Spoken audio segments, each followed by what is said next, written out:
Block panchayat മെമ്പറേക്ക് പരസ്യമായിട്ട് നടു റോഡിലിട്ട് ഇങ്ങനെ ഒരു അപമാനം ഏൽക്കുമെങ്കിൽ ഒരു സാധാരണ അവർക്ക് അദ്ദേഹത്തിനോടൊപ്പം അദ്ദേഹം ഇവരെ സ്കൂട്ടിയിൽ നിന്ന് ചവിട്ടിയിട്ട് അവരെ മർദ്ദിക്കുകയും അവരെ അടിവയറ്റിന് ചവിട്ടുകയും അവർ നെഞ്ചെന്നേ ഞാൻ ചേച്ചിന്ന് വിളിക്കുന്നെങ്കിലും എൻ്റെ അമ്മയെ പോലെ കാണുന്ന എൻ്റെ അമ്മയുടെ സ്നേഹം കൊടുക്കുന്ന ഒരു സ്ത്രീയാണ്.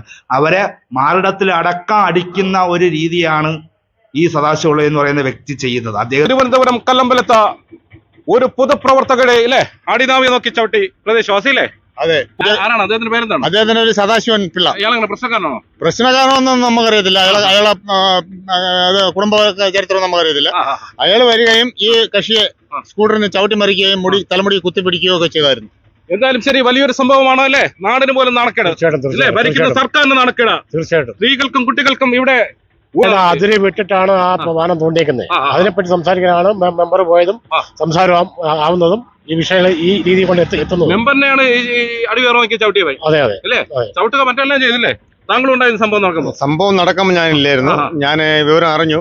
അപ്പൊ റോഡിലോട്ട് PWD റോഡിന്റെ സൈഡിൽ പുള്ളി മതില് നിർമ്മാണത്തിന് വേണ്ടിയിട്ട് വാനം തോണ്ടിക്കൊണ്ടിരുന്നപ്പോഴത്തേക്ക് റോഡിലോട്ട് ഇറക്കി വാനം തോണ്ടി. അപ്പൊ അതിന് ജനപ്രതിനിധി എന്നുള്ള നിലയിൽ ആ ജോലിക്കാരുമായിട്ടാണ് ശ്രീമതി കുഞ്ഞുമോൾ സംസാരിച്ചത്. വാർഡ് മെമ്പറല്ല, 3-4 പഞ്ചായത്തിനെ പ്രതിനിധീകരിക്കുന്ന മണമ്പൂർ ഡിവിഷൻ ബ്ലോക്ക് മെമ്പറാണ്. Block member. അപ്പൊ അങ്ങനെ വർക്കല ബ്ലോക്കില്. അപ്പൊ അതിനെ കുറിച്ച് സംസാരിച്ചപ്പോഴത്തേക്കാണ് പുള്ളി ഇതിനെ കുറിച്ച് ക്ഷുഭിതമായി അസഭ്യം പറയുകയും തുടർന്നാണ് കയ്യേറ്റം ഉണ്ടാവുകയും ചെയ്തത്. അപ്പൊ ഈ പ്രദേശവാസിക്ക് അതിനുള്ള റൈറ്റ് ഉണ്ടോ? ഒരിക്കലും ഇല്ല. ഒരു പൊതുപ്രവർത്തക എന്ന് പറയുന്നത് ഇന്ത്യൻ ജനാധിപത്യ വ്യവസ്ഥയിൽ ഒരു പൊതുപ്രവർത്തകയ്ക്ക് ഇത് ന്യായമായിട്ടും ഇങ്ങനെ ഒരു അനധികൃതമായ ഒരു കയ്യേറ്റം ഉണ്ടാകുമ്പോൾ ചോദിക്കാനുള്ള അവകാശമുണ്ട്. ആ അവകാശം മുൻനിർത്തിയാണ് ശ്രീമതി കുഞ്ഞുമോൾ ഈ വിവരം ആരായുകയും പണിക്കാരുടെയാണ് അറിഞ്ഞത്. അപ്പോഴാണ് ഇതിന്റെ ഓണർ ക്ഷുഭിതനായി ശ്രീമതി കുഞ്ഞുമോളെ മർദ്ദിക്കാൻ. എന്തായാലും ശരി, വലിയൊരു വിഷയം തന്നെയാണ്. ഒരു പൊതുപ്രവർത്തക, അതും ഒരു വനിതാ പൊതുപ്രവർത്തകയുടെ നാവിക്ക് ചവിട്ടി എന്നാണ് വിഷയം. ഞാൻ നിൽക്കുന്നത് തിരുവനന്തപുരം ജില്ലയിലെ കല്ലമ്പലത്തിനടുത്താണ്. താങ്കൾ ഉണ്ടായിരുന്ന ഈ വിഷയം നടക്കുമ്പോൾ? ഞാൻ ഓട്ടം വരെയായിരുന്നു. താങ്കൾ എന്തൊക്കെയാണ് കണ്ടത്? മുടി ചെത്തി പിടിച്ചേക്കുന്നു, അടി കൊള്ളുന്നു, എന്നെ പിടിച്ചു മാറ്റി. താങ്കൾ കണ്ടാണ് ഇത്? എവിടെയും താങ്കൾക്ക് പറയേണ്ടി വരും ചിലപ്പോ. പറയുന്നതിന് ബുദ്ധിമുട്ടൊന്നുമില്ല. ഞാനല്ലേ പിടിച്ചു മാറ്റിയത്. താങ്കളാണ് പിടിച്ചു മാറ്റിയത്. എങ്ങനെയായിരുന്നു സംഭവം എന്ന് പറഞ്ഞാൽ? മുടിക്ക് ചെത്തി പിടിച്ച് വെച്ചേക്കായിരുന്നു. അപ്പോഴാണ് അന്ന് ഞാൻ വിടാൻ പറഞ്ഞു. കുറച്ചു നേരം പറഞ്ഞപ്പം വിട്ടു. അത്രേ ഉള്ളൂ ഇല്ലേ? അതിന് മുന്നേ അടി വന്നു. ഏതായാലും ശരി, അവര് ഇതിനകത്തുണ്ട്. വലിയ ഒരു സംഭവത്തിനാണ് ഇപ്പോൾ നമ്മൾ സാക്ഷ്യം വഹിക്കുന്നത്. ഒരു വനിതാ പൊതുപ്രവർത്തകയെ അവരുടെ അടിനാവിക്ക് ചവിട്ടി എന്നാണ് വിഷയം. ഇത് തിരുവനന്തപുരം ജില്ലയിലെ കല്ലമ്പലത്തിനടുത്താണ്. കല്ലമ്പലം പോലീസ് പരിധിയിലാണ്. അനധികൃത നിർമ്മാണം തടഞ്ഞതിന്റെ പേരിൽ പൊതുപ്രവർത്തകയ്ക്ക് ക്രൂരമർദ്ദനം.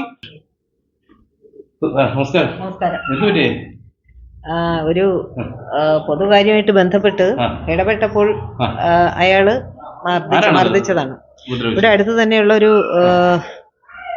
സദാശിവൻ, സുദർശന നിലയം മണമ്പൂര് എന്നാണ് അയാളുടെ പേര്.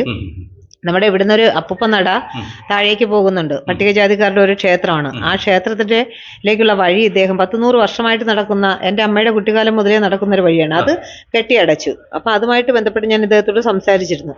അന്ന് തന്നെ ഒരുപാട് ആഭാസകരമായ രീതിയിൽ ചീത്ത വിളിക്കുകയാണ് ചെയ്തത്. അത് കഴിഞ്ഞ് അറിയാവുന്ന വ്യക്തി തന്നെയാണ്. അത് കഴിഞ്ഞ ശേഷം വൈരാഗ്യം, മറ്റു ചില വൈരാഗ്യങ്ങളും ഉണ്ട്. അത് ഞാൻ പറയാം. അപ്പൊ ഈ ഒരു വിഷയം പറയാം.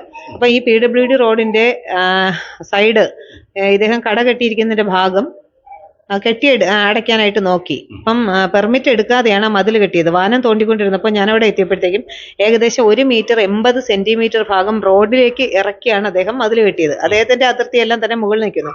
അപ്പൊ ഞാൻ അവിടുത്തെ പണിക്കാരോട് പറഞ്ഞു, ഇത് ചെയ്യുന്നത് ശരിയല്ല എന്ന് പറഞ്ഞിട്ട് പഞ്ചായത്ത് സെക്രട്ടറി അറിയിച്ചു. പക്ഷെ പഞ്ചായത്തിൽ നിന്ന് നടപടികളൊന്നും ഉണ്ടായില്ല.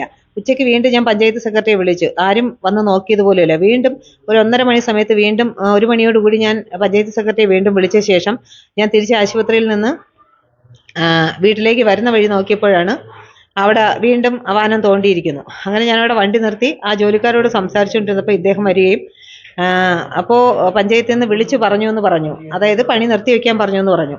ഈ സമയത്ത് എന്നെ കണ്ടതും വല്ലാതെ പ്രകോപിതനായി എൻ്റെ നേർക്ക് ഭയങ്കര മോശമായ രീതിയിലുള്ള ഭാഷ, അശ്ലീലകരമായിട്ടുള്ള ഭാഷ പറഞ്ഞുകൊണ്ട് എൻ്റെ നേർക്ക് വരികയും എന്നിട്ട് വണ്ടിയിൽ ഇരിക്കുമായിരുന്ന എന്നെ ഒരു എന്താണ് വണ്ടിയോട് കൂടി ചവിട്ടി തള്ളി താഴെ ഇടുകയാണ് ചെയ്തത്. പെട്ടെന്നുള്ളൊരു ആക്രമണം ആയതുകൊണ്ട് എനിക്ക് പ്രതിരോധിക്കാനും കഴിഞ്ഞില്ല. എപ്പോഴും താഴെ വീണപ്പോഴത്തേക്ക് തന്നെ പെട്ടെന്ന് വന്ന് അയാൾ തല മുടിക്ക് കുത്തിപ്പിടിച്ച് വലിച്ചഴിച്ചിട്ട് പിന്നെ ഒരു ചവിട്ട് തരികയാണ് ചെയ്തത്. ചവിട്ടി വയറ്റിൽ ചവിട്ടി. അതിനുശേഷം അപ്പം നമ്മൾ തമ്മിൽ അങ്ങോട്ടും ഇങ്ങോട്ടും ഭയങ്കര മൽപ്പിടുത്തമായ സമയത്ത് എൻ്റെ തലമുടിക്ക് അയാള് ഇടത് കൈവച്ച് തലമുടിക്കും പിടിച്ച് വലത് കൈവച്ച് എന്നെ അടിക്കുകയാണ് ചെയ്തത്. അപ്പം ഞാൻ ആ കയ്യിൽ പെട്ടെന്ന് കയറി പിടിച്ചെങ്കിലും ആ കൂട്ടത്തിൽ അയാൾ എന്നെ ചവിട്ടുകയും നെഞ്ചിൽ അടിക്കുകയും ചെയ്തു. നെഞ്ചിൽ അടിച്ചു കഴിഞ്ഞ ശേഷം നമ്മൾ അവിടെ മൽപ്പിടുത്തം നടന്നുകൊണ്ടിരുന്നപ്പോഴത്തേക്കാണ് രതീഷ് ഓട്ടം ഓടി വരുമായിരുന്നു. അവനാണ് പെട്ടെന്ന് വന്നിട്ട് പിടിപിടിക്കാനായിട്ടൊക്കെ നോക്കിയത്. ഒരുപാട് ഉപദ്രവിക്കുമായിരുന്നു. ഭയങ്കര ആരോഗ്യവാനായിട്ടുള്ളൊരു ആളാണ്. ഒരു സ്ത്രീക്ക് ഒരിക്കലും പിടിച്ചു നിൽക്കാൻ പറ്റത്തില്ല. ആ രീതിയിലുള്ള ഉപദ്രവമായിരുന്നു കൊടുത്തിരിക്കുന്നത്. എന്താണ് ശാരീരികമായിട്ടുള്ള മർദ്ദനം, അതുപോലെ തന്നെ ആക്ഷേപം, പിതൃത്വത്തെ തന്നെ ചോദ്യം ചെയ്യുന്ന രീതിയിലുള്ള ഒരു ആക്ഷേപമാണ് അദ്ദേഹം ഉന്നയിച്ചത്. അതുപോലെ തന്നെ ലൈംഗികപരമായിട്ടുള്ള രീതിയിലുള്ളൊരു ഭാഷ, അശ്ലീലം അയാൾ പറയുന്നൊരു സ്ഥിരം സ്വഭാവമാണ്. ഭയങ്കരമായിട്ട് ചീത്ത വിളിക്കുകയാണ് ചെയ്തത്. സദാശിവൻ നായർ സുദർശൻ നിലയം. ഞാന് കല്ലമ്പലം SHOക്ക് പരാതി കൊടുത്തിട്ടുണ്ട്. ഇനി തുടർന്ന് DYSPക്കും അതുപോലെ തന്നെ മുഖ്യമന്ത്രി ഉൾപ്പെടെയുള്ളവർക്ക് പരാതി കൊടുക്കും. വനിതാ കമ്മീഷനും പരാതി കൊടുക്കും. ഇത്രയും ജനകീയമായിട്ട് നിൽക്കുന്ന ഒരു ജനകീയ പഞ്ചായത്ത്, ബ്ലോക്ക് പഞ്ചായത്ത് മെമ്പറേക്ക് പരസ്യമായിട്ട് നടു റോഡിലിട്ട് ഇങ്ങനെ ഒരു അപമാനം ഏൽക്കുമെങ്കിൽ ഒരു സാധാരണ അവർക്ക് അദ്ദേഹത്തിനോടൊപ്പം അദ്ദേഹം ഇവരെ സ്കൂട്ടിയിൽ നിന്ന് ചവിട്ടിയിട്ട് അവരെ മർദ്ദിക്കുകയും അവരെ അടിവയറ്റിന് ചവിട്ടുകയും അവർ നെഞ്ചെന്നേ ഞാൻ ചേച്ചിന്ന് വിളിക്കുന്നെങ്കിലും എൻ്റെ അമ്മയെ പോലെ കാണുന്ന എൻ്റെ അമ്മയുടെ സ്നേഹം കൊടുക്കുന്ന ഒരു സ്ത്രീയാണ്. അവരെ മാറിടത്തിൽ അടക്കം അടിക്കുന്ന ഒരു രീതിയാണ് ഈ സദാശിവപിള്ള എന്ന് പറയുന്ന വ്യക്തി ചെയ്യുന്നത്. അദ്ദേഹം ഞാൻ വരപ്പോഴത്തേക്ക് ഇങ്ങനെ തലമുടി ചുറ്റിപ്പിടിച്ച് പുള്ളി അടിക്കുകയാണ്, പിടിവിടുന്നില്ല. അത് കഴിഞ്ഞപ്പോൾ നമ്മൾ ഒരു കൂട്ടുകാർ അവിടെ ഉണ്ടായിരുന്നു. പുള്ളിയും വന്ന് പിന്നെ പുള്ളി ഞാൻ പിടിച്ചൊക്കെ മാറ്റുന്നത്. ഈ മുടിക്ക് മാത്രം പിടിച്ചതേ ഉള്ളത്, വേറെ എന്തെങ്കിലും ഉപദ്രവിച്ചോ? ഒരുപാട് ഉപദ്രവിച്ചു. അത് പറയാൻ പറ്റാത്ത കാര്യങ്ങളൊക്കെ ഉണ്ട്. സ്ത്രീ ആയതുകൊണ്ട് നമുക്ക് പറയാൻ പറ്റില്ല. താങ്കൾ എന്തായാലും പോലീസിന് മുന്നിലോ അധികാരികൾക്ക് മുന്നിലോ ഒക്കെ പറയത്തില്ല? അതൊക്കെ പറയും, കോടതിയിൽ പറയും. ഇന്നിപ്പോ കേസ് രജിസ്റ്റർ ചെയ്തിട്ടുണ്ട് എന്നാണ് അറിയാൻ സാധിച്ചത്. ഇനി ആ പ്രതിയെ നിയമ നടപടികൾ സ്വീകരിച്ചില്ല എങ്കിൽ തുടർന്നും പോലീസ് സ്റ്റേഷൻ ഉപരോധം ഉൾപ്പെടെയുള്ള ശക്തമായിട്ടുള്ള പ്രതിഷേധ പരിപാടികളിലേക്ക് DYFIയും മറ്റ് പൊതുജനാധിപത്യ പ്രസ്ഥാനവും കടക്കും എന്നുള്ള ആണ് ഇതുമായി ബന്ധപ്പെട്ട് പറയാനുള്ളത്.